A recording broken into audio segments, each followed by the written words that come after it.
भरोसा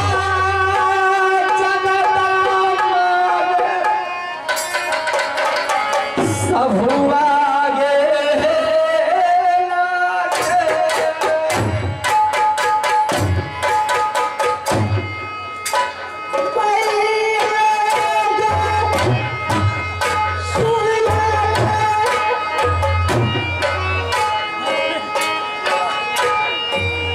Yeah.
बहन की परवरिश है, जिसे भगोतिया कहा जाते हैं।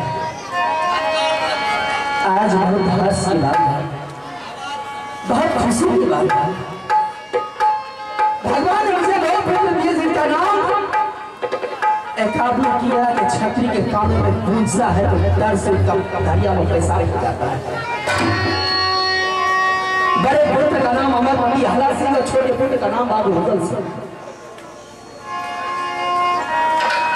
मेरी बेटी का नाम चंद्रावती। मैं अपने बहन की बेटी को बचपन से मैं अपनी नजदीक में रखी, अपनी गोद में रखी, अपनी माँ के तरह से प्यार दिया। उसके सारा संसार मैं ही बनकर क्या कहूंगी मैं आप लोगों को। एक रोज की बात है, मेरी बच्ची छोटी ही थी। उसी जेल में बांधवगढ़ का राजा रहने वाला बाबू सूरज सिंह ने मेरी बेटी का बैग जबरदस्ती डोला फुला करके ले गया। 12 वर्ष बीतने को चला है, आज तक उनके द्वार पर कोई नहीं गया है। आज बड़ी हर्ष की बात है,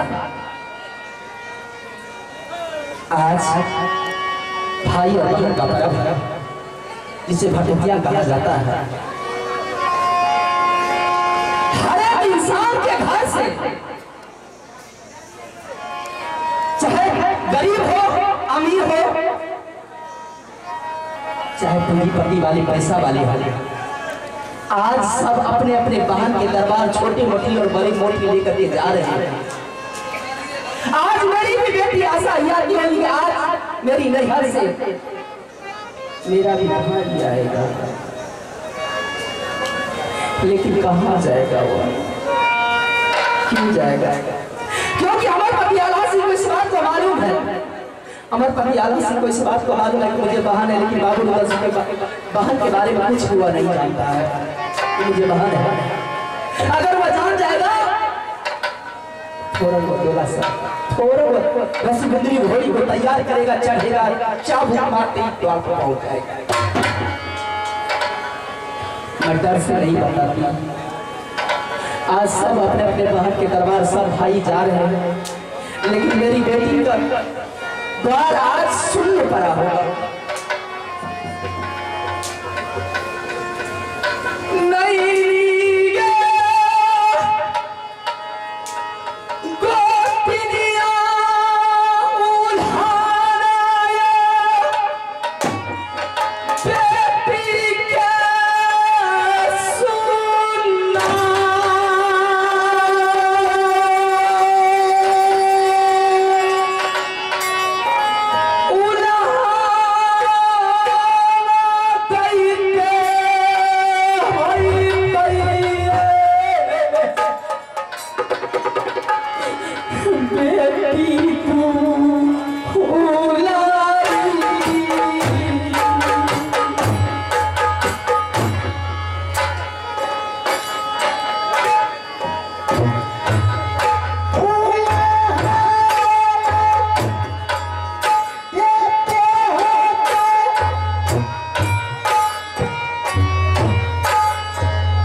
बाबू उधर से को इसलिए नहीं भेजती कि इधर उधर सभी लगने में चंडाल है। बाबू उधर से ये भी नहीं जानता है कि मेरी बहन का तोला पैसा करके सूरज से फना करके ले गया। अगर ये बात बाबू उधर से जान गया कि मेरी बहन का तोला पैसा जबरदस्ती फना करके ले गया तो दोनों सारा नहीं दोनों सारा जीजा में वो लड़ाई होगा जिसे देखकर परमात्मा भी आश्वस्त करेंगे इस लड़ाई में। इसलिए मैं नहीं बताती हूँ मैं अपने बच्चे को कि मेरा बच्चा अगर जान जाएगा तो वो लड़ाई करेगा, जबरदस्ती किला को जाकर के वो ध्वंस कर देगा। लेकिन मैं नहीं बताऊंगा, मरते दम तक मैं बाबू बच्ची को नहीं बताऊंगी। सिर्फ इतना ही कह सकती हूँ अमरपति आला सिंह को कि आज बहन और भाई का पर्व है। बेटा जाकर के अपने बहन का जो सर पर वो बहुत बड़ा भार है उल्हन का, वह जाकर के तुम अपने बहन का दरबार में जाकर वो उल्हन का भार हटा दे। अगर नहीं जाएगा मेरी बेटी को मेरी नई गोटी उल्हन देते देते उनके मुंह को तोड़ देगी, ससुराल में बोलने का लायक नहीं है। ठीक है मेरी बेटी चंद्रा, हमारी माँ एक न एक रोज अमरपति आला सिंह को अवश्य भेजोगे।